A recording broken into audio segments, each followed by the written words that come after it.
Hi friends, আশা করি সবাই ভালো আছেন। আমি হাবিব, আপনারা দেখছেন বাগান প্রেমী হাবিব। সঙ্গে কে আছে অনেকে দেখে চিনতে পেরেছেন। আমরা কিন্তু সেই বিকাশ নার্সারির আরও একটা ইন্টারেস্টিং জিনিস আজকে দেখাবো। এর আগে প্রায় 1 বছর বলা যায়, 1 বছর আগে আমি একটা ভিডিও দিয়েছিলাম। তার ফাইনাল ভিডিও আমি কিন্তু দিতে পারিনি, আর আজকে সেটা দেখানোর জন্য চলে আসলাম। দেখুন বন্ধুরা, অলরেডি বুঝতেই পেরেছেন কি জিনিস এটা। এটা কিন্তু সরষে। আর এই সরষে যখন প্রথম দাদা রোপণ করেছিল, একদম প্রথম চান্স, সেই সময়কার ভিডিও আমি দিয়েছিলাম আর বলেছিলাম সেটা গত বছরে। হ্যাঁ, গত বছর। আর বলেছিলাম যে আগামী দিনে কিন্তু এটা খুব ভাইরাল হবে, আর এটা কিন্তু একদম চাষের খুব ভালো একটা দিক নাকি। আমাদের এখানে তো সর্ষে হচ্ছে, কিন্তু এই জাতটা সম্পূর্ণ আলাদা।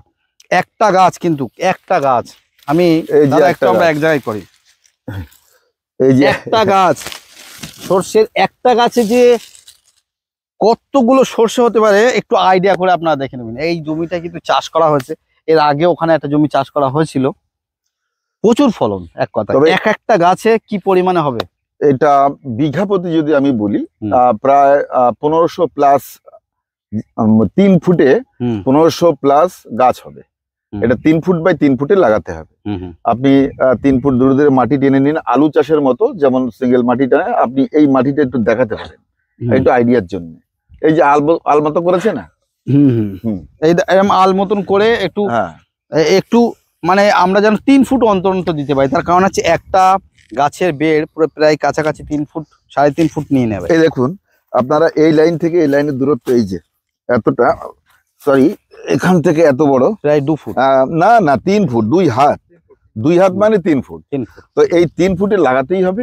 আর এটাকে কখন বীজ আপনারা বুনবেন, এটা হচ্ছে খুব মানে ভাইটাল জিনিস। এই কারণেই যার এটা সময় নেয় 4 মাস। যদি 4 মাস সময় নেয়, আপনি যদি সেটা অগ্রহায়ণে গিয়ে বোনেন, আমাদের লোকাল শস্যে হয়ে যায়। এটা কিন্তু অগ্রহায়ণে যদি বোনেন, আপনি লাস্টে যখন ফুল এই যে এইরকম ফল যদি আপনার সে ফাল্গুন মাসের লাস্ট হয়ে যায়, তাহলে কিন্তু চিটে হবে। এই জন্যে এটাকে বুনতে হবে আশ্বিন মাসের 15 থেকে কার্তিক মাসের 10 তারিখ অব্দি। এর একেবারে সুন্দর সময়। এই সময়ের মধ্যে যদি করেন আপনি, আপনার 5 কুইন্টাল প্লাস ফল হবে।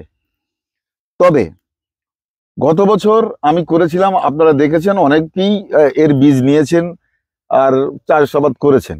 অনেকেই কিন্তু এখান থেকে আবার বীজ দেবে, সেই বিষয়ে সাবধান থাকতে হবে। কারণ আমাদের এই লোকালে কিন্তু আশেপাশে অনেক শস্যের চাষ হয়েছে, তার যে পরাগ এইসব শস্যের মধ্যেও ঢুকেছে। এই সামনের বছর যদি এখান থেকে আমি চাষ করি, তাহলে কিন্তু এই ফলের যে ঘনত্ব দেখছেন, একটু দেখাবেন।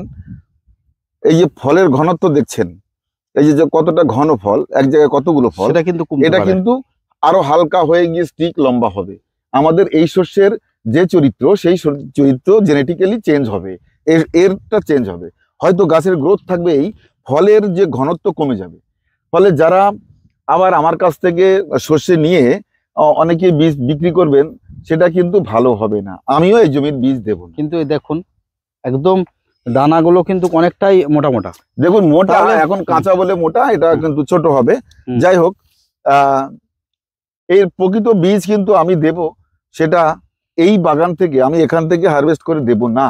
আমি আবার ঠিক জায়গা থেকে বীজ নিয়ে এসে, যেন ফলের সঠিক মানটা থাকে, মান যদি ঠিক থাকে এবং উৎপাদন ঠিক থাকে, তার জন্যই কিন্তু বীজ এই জমি থেকে রাখবো না।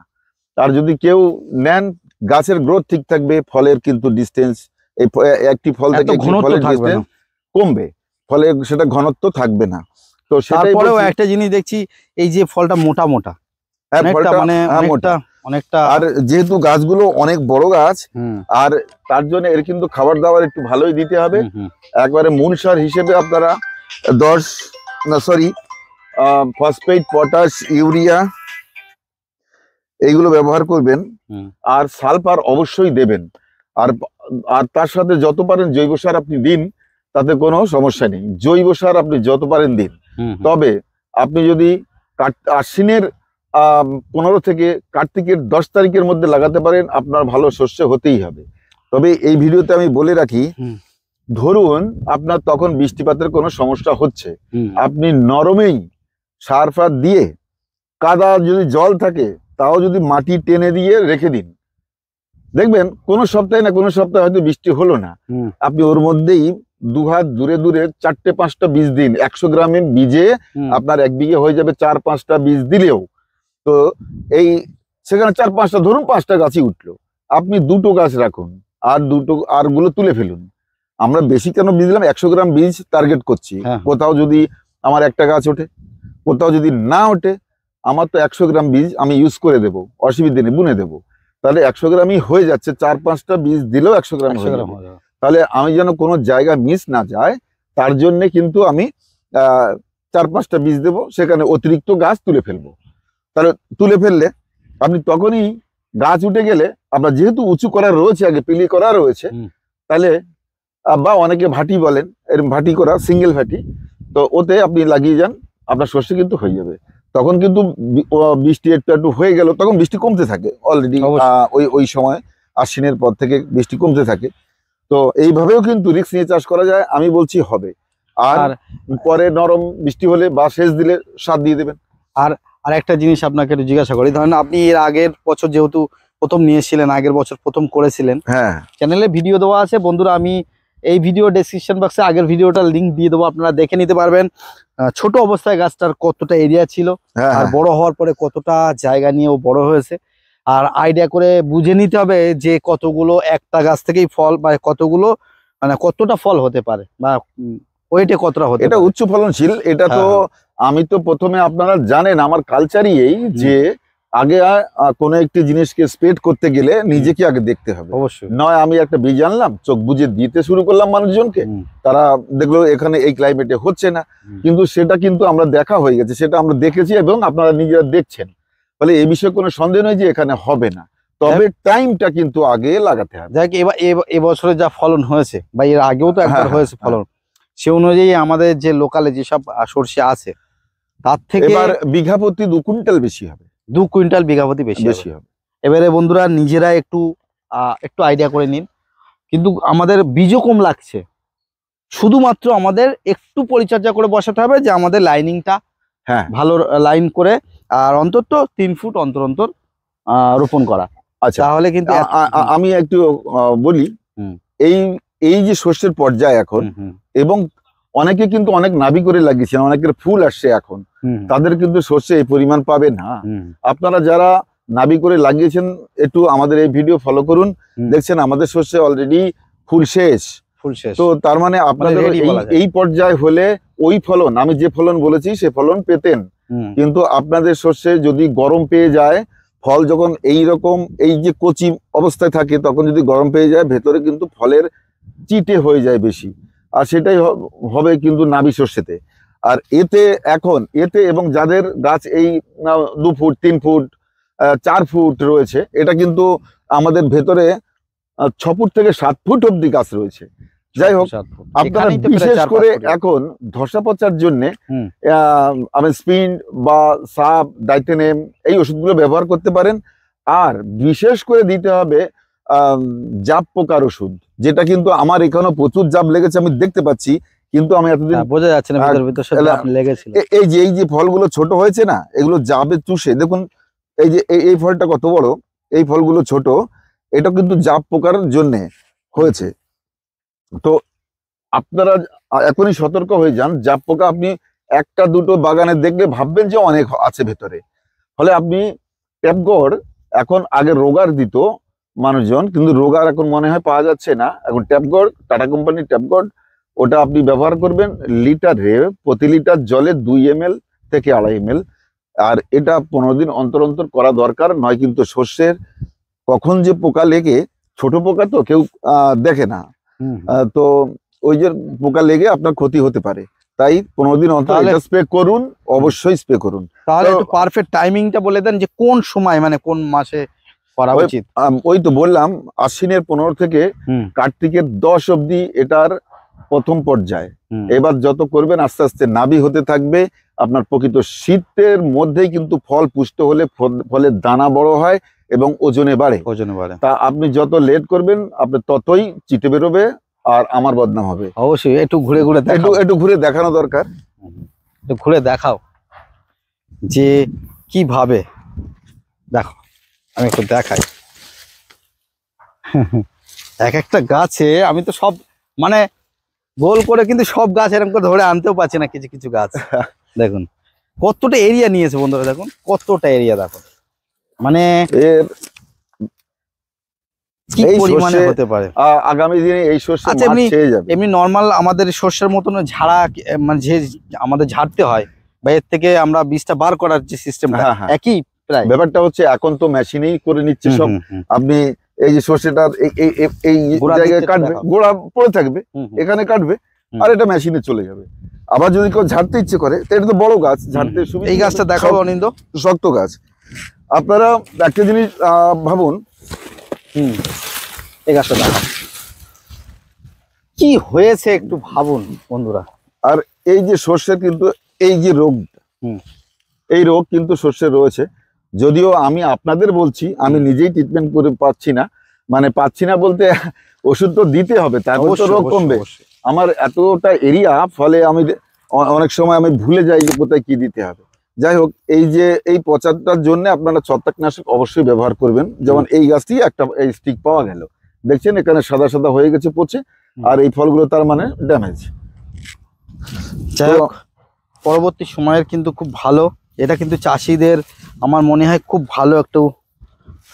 এই যে একটা ছোট গাছ, একটা ছোট গাছ, শুধু এর ফল দেখেন, তাও তো একটা ডাল দেখাচ্ছ তুমি, এটা আরো রয়েছে প্রচুর, মানে 3.5 ফুট 4 ফুট এরিয়া গোল করে রাউন্ড করে গাছটা। দেখুন একটা বিষয় দেখুন, এই গাছটি দেখুন, এখানে এখানে ধরবে, এটা ধরবে, এপাশে এপাশে এটা ধরে রাখো, আমি একটু বোঝাচ্ছি যারা চাষ করবেন ভবিষ্যতে। দেখুন এই গাছটিতেই থোকো থোকো ফল, দেখুন এই গাছটিতেই একটা স্টিক কিন্তু লম্বা হয়ে গেছে। কারণ কি? Cross pollination. ফলে এখানকার বীজ রাখা যাবে না, যারা এই বীজ নেবেন তারা ঠকবেন। আবার বীজ আনতে হবে আবার নতুন, আর আমি যাদের বীজ দেবো নতুন বীজই দেবো। মানে আপনার এই চাষের আমি এখান থেকে দেবো না, আমাদের এখানে তো লোকাল শস্য বেশি, ফলে তাদের সাথে ক্রসবিট হয়ে গেছে, এর জিনের বৈশিষ্ট্য বদলে যাবে। যেমন বন্ধুরা, এইসব গাছগুলো দেখে আমাদের একটু শিক্ষা নিতে হবে যে অ্যাকচুয়ালি কিন্তু বিকাশদা কথাটা কিন্তু খুব কারেক্ট ধরেছে। যেমন এইটা আমাদের কিন্তু ক্রস পলিনেশনের মাধ্যমেই কিন্তু এই ধরনের হয়ে যাচ্ছে। এখন যদি এই বীজটা আমাদের হাতে চলে যায়, তখন কিন্তু আমাদের কিন্তু ফলের গুণগত মান কিন্তু এরকম থাকবে না, হয়তো কমে যাবে। সেই কারণে কিন্তু আমাদের একটু সাবধান হতে হবে, অন্তত যে অরিজিনাল যে বীজ আমাদের কালেক্ট করতে হবে। দাদা সেটা আপনি সেটা আমার সোর্স আছে, সেই সোর্স আছে। আমি আবার ঠিক আমি নিজেই যাবো এবার, সেখান থেকে এটা নিয়ে আসতে হবে। আর এই যে জমিটা কত? এটা বেশি না, এখানে 6 কাঠা মতো জমি। আমরা এই গত বছর আমি যখন এই সর্ষেটা হারভেস্ট করি, তখন কিন্তু আমার শরীর খুব খারাপ ছিল, আমার ওজনই কমে গেছিল 8 কেজি। তারপরে সেই তুমিও ফোন করেছিলে ওই পিরিয়ডে, তো সেই সময় কিন্তু আমাদের মাননীয় এডিও সাহেব এসেছিলেন আমার বাগানে, মানে তার কিছুদিন আগে ছিল, উনি বলেছিলেন আমাকে যে তুমি যখন সর্ষেটা হারভেস্ট করবে আমাদের একটু জানাবে, আমরা একটু মেপে দেখবো এবং সেটা তোমার নামে রেকর্ড থাকবে। কিন্তু আমার শরীর এত খারাপ ছিল, আমার মাথায় ছিল না, আমার লেবাররাই সেগুলো ঝেড়ে মেরে নিয়েছে, কিন্তু তখন তাদের জানানো হয়নি, আর ওনারা কিছু দুঃখ পেয়েছেন।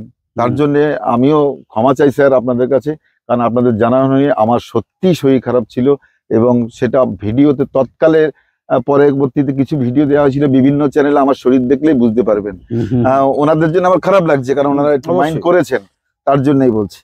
যাই হোক, এই যে 6 কাঠা জমিতে মোটামুটি আশা করা যাচ্ছে যে কতটা ফল আসতে পারে, 6 কাঠায় কতটা ফল পাওয়া যাবে? এবার 6 কাঠায় আমি তো বলেছি 5 কুইন্টাল প্লাস, এবার সেই হিসেবে যা হয় আর কি, এখন হিসেব করে দেখতে হবে। তবে গাছের যা গ্রোথ বা যে হাইট কিন্তু যথেষ্ট সুন্দর হয়েছে। ভেতরের দিকে 7 ফুট 8 ফুট, ভেতরে তো 7 ফুট আছে। আমার হাত তুললে দেখুন, আমি যদি ঢুকে যাই, কোনো মানুষ যদি ঢুকে যায় ওখান থেকে আর মোটামুটি দেখা যাবে না। তো এই শস্যে তো 5 কুইন্টাল হবে না, তো আর কোনটা হবে? অবশ্যই। আর আমাদের দেশিগুলো এবার দেখুন, এবার এবছর অনেক শিখে যাবেন। অন্তত 1500 মানুষকে আমি এই ভ্যারাইটি দিয়েছি গত বছর, তো 1500 চাষিকে যদি দিয়ে থাকি, তারা অবশ্যই একটা রেজাল্ট দেবে। তবে নাবিক যারা করেছেন তারা রেজাল্ট দিতে পারবেন না। আমি কিন্তু এটা কার্তিক মাসের 5 তারিখে এটা বুনেছিলাম। তো সেই হিসেবে আপনাদেরও বলছি ওই পিরিয়ডে করলে কিন্তু হয়ে যাবে। আর নয়, আপনি কার্তিক মাসের শুরুতে বা আশ্বিনের শেষে কোনো ছোট পটে চারা করে রাখুন, সেই চারাটাই আপনি লাগান। যেমন এই চারাটা আমি কিন্তু পটের চারা লাগিয়েছি, এই যে এই যে এই যে এই চারাটা আমার এখানে ওঠেনি, তখন আমি পট থেকে করেছি। এই চারাটা আমি পট থেকেই আপনি কি ঝাড়, বড় ঝাড়। আপনি 20 দিন 25 দিন কিন্তু ছোট কোনো পটে বা ছোট কাপে, কাগজের চায়ের কাপে আপনি চারা করে রাখতে পারেন। 2টো করে বীজ দিন, আর তাতে দিন গোবর সার আর মাটি দিলে ওখানে ছোট ছোট চারা হয়ে থাকবে। আপনি ধরুন আপনার বর্ষা হচ্ছে, আপনি পাচ্ছেন না লাগাতে, ওটা আপনি অন্তত 20 দিন অপেক্ষা করতে পারেন তার জন্য। আর ওই গাছটা একটু বয়সে হয়ে থাকলে 20 দিন, তাহলে সেটাকে আবার 3 ফুট বাই 3 ফুটে লাগিয়ে দিন, আপনার শস্য হয়ে যাবে, একদম তাড়াতাড়ি শস্য হয়ে যাবে। আমার পরীক্ষিত, তাহলে কোনো চিন্তাই করবেন না, সব টেকনিক্যালি রয়েছে। আর একটা জিনিস দেখে অবাক হয়ে যাচ্ছি, এই যে একদম শাক তো দেখে মনে হচ্ছে নাকি? এটা ভবিষ্যতে ওয়েস্ট বেঙ্গলে এটাও আবার নতুন চাষ চলে আসবে। এটা কিন্তু শাক হিসেবে করা হবে। এটা আমি বীজের জন্য বড় করছি। এটা আর আপনি যখন এতটা ছোট থাকবে, আপনার 5-6 ইঞ্চি থাকবে, তখন কিন্তু এটা বেতর শাক বিক্রি হবে। এটা বেতরই একটা ভ্যারাইটি। গাছের তুলেই দেখায় নাকি? ছোট একটা গাছ, হ্যাঁ, বোঝাই যাবে। ছোট দেখে একটা গাছ, এটা এই গাছটাই দেখে আপনাদের মনে হবে কিন্তু বেতর শাক। এটা বেতর শাকই, আর এটা কিন্তু অনেকের বিভিন্ন ভ্যারাইটি। এটা সাউথ আমেরিকায় একটা ভ্যারাইটি। আর এটা কিন্তু যখন আপনি বেতর শাক, দেশি বেতর শাক ফোটেনি, মাটির চারা উঠছে না, ওরা একটু ক্লাইমেট চেঞ্জ না হলে ওঠে না, ঠান্ডা একটু পড়বে, তারপরে চারা বীজ উঠবে, এটা মাটিতেই পড়ে থাকে। কিন্তু এটাকে আপনি বীজ সংরক্ষণ করুন ঠিক সময় মতো। আপনি আশ্বিনেই বীজ ফেলে দিন, কার্তিক অগ্রহায়ণ মাসেই এর বাজারে বেচে দিন। বিঘে প্রতি লাখ টাকার শাক বেচা কোনো সমস্যাই না। আমি বলবো আমি এই দেখুন, এই ফাঁকা ফাঁকা দেখছেন না, তাহলে এখান থেকে তুলে বিক্রি করেছি আমি বাজারে। আমাদের নিজে গেছি দেখার জন্য। বেতর শাক বলে যেটা পাওয়া যায় সেটা তাহলে না, এটা তাই তো? এটা দেশীয়টা তো না, কিন্তু এটা হাইব্রিড না, এটা একটা প্রজাতি, তা আলাদা কোনো প্রজাতি। হ্যাঁ, এটা কিন্তু হাইব্রিড না, তবে এর যে গুণগত মান ওর থেকে অনেক বেশি, হয়তো স্বাদ বেশি বেতর শাক আমাদের যেটা লোকাল আমরা খেয়ে অভ্যস্ত। এটা কিন্তু খেয়েছেন আপনি এখনো? হ্যাঁ, আমি খেয়েছি। আলাদা একই। আর এই যে দেখছেন ফাঁকা, এইসব ফাঁকা এইসব জায়গায় ভরে ছিল, আমি বিক্রি করেছি বাজারে নিয়ে। আমি নিজে গেছি বাজারে নিয়ে, মানুষজন কি বলে তার জন্য এক্সপেরিমেন্ট করতে গেছি। তো এটা কিন্তু ভবিষ্যতে চাষিদের জন্য একটা ভালো ভ্যারাইটি, বিশেষ করে শাকের ভ্যারাইটি হতে চলেছে। তো এই বীজ, এটা কিন্তু বীজ করার জন্য বীজ হতে হতে এত বড় হয়ে যাবে। যাক, এই ভিডিওতে আমাদের যেসব বন্ধুরা নতুন দেখছে, যারা বিকাশ নার্সারিকে হয়তো নতুন দেখছে আজকে, তাদের জন্য একটু বিকাশ নার্সারি অ্যাড্রেসটা আর ফোন নাম্বার একটু। আমার ফোন নাম্বার 9002716291। আপনারা এই নাম্বারে কথা বলুন। আর আমার এখানে কি করে আসবেন, মূলত 2টো স্টেশনের মিডিলে আমার নার্সারি, যেটা হচ্ছে রায়নগর এবং গাংনাপুর। এটা নদিয়া জেলার রানাঘাট, যে আমাদের মেইন শহর, রানাঘাটে আসতে হবে। রানাঘাট থেকে যদি কেউ শিয়ালদার দিক থেকে আসেন বা মুর্শিদাবাদ বা উত্তরবঙ্গের দিক থেকে, সবাইকে রানাঘাট আসতে হবে। রানাঘাট থেকে বনগাঁ লোকালে চেপে একটি স্টেশন আসবেন, নবরায়নগর স্টেশন, একটা স্টপ। হ্যাঁ, ওখানে নামলে যে দোকানদার বা যারা টোটো চালান সবাই আমাকে চেনে। আপনাদের মানে টোটোর ঠিকানায়, বিশেষ করে টোটো যারা চালান তাদেরকে বলুন, তারা নিয়ে আসবে এখানে। বলতে শুধু বিকাশ নার্সারি বললেই হলে তারা নিয়ে আসবে। আর এই মোটামুটি এর যদি এখন বীজ, কারোর সর্ষের বীজ যদি নিতে চান, আমি কিন্তু এই জমি থেকে বীজ দেবো না, বীজ দেবো নতুন কিছু। আর মানে এই যেটা ঘন ধরবে সেই ভ্যারাইটি দেবো। আমি এই জমির বীজ দেবো না, আমি নতুন বীজ দেবো। তার জন্য 100 গ্রাম বীজের দাম 500 টাকা। আপনি আগে অ্যাডভান্স কিছু করেও রাখতে পারেন, আপনার নাম ঠিকানা দিয়ে। আর মেইনলি কোন সময় বীজটা পাওয়া যাবে? বীজটা পাওয়া যাবে আমরা মোটামুটি আজ থেকে ঠিক আরো 2 মাস পর থেকে দেওয়া শুরু করবো। 2 মাস পর থেকে আপনি নিয়ে সেটা সংরক্ষণ করে রাখুন। আপনি আশ্বিন কার্তিকে, অর্থাৎ অক্টোবরের শুরু থেকে শুরু পুরো অক্টোবরেই আপনি এটা লাগাতে পারেন, লাগানো যাবে। যাই হোক, আজকের বিকাশ নার্সারির আমাদের এই আপডেটটা বা ইনফরমেশনটা কেমন লাগলো? যদি ভালো লাগে একটু লাইক করবেন, আর যারা চ্যানেলে নতুন আছেন চ্যানেলটি সাবস্ক্রাইব করে পাশে থাকবেন। দেখা হচ্ছে পরবর্তী ভিডিওতে। Tata, bye bye.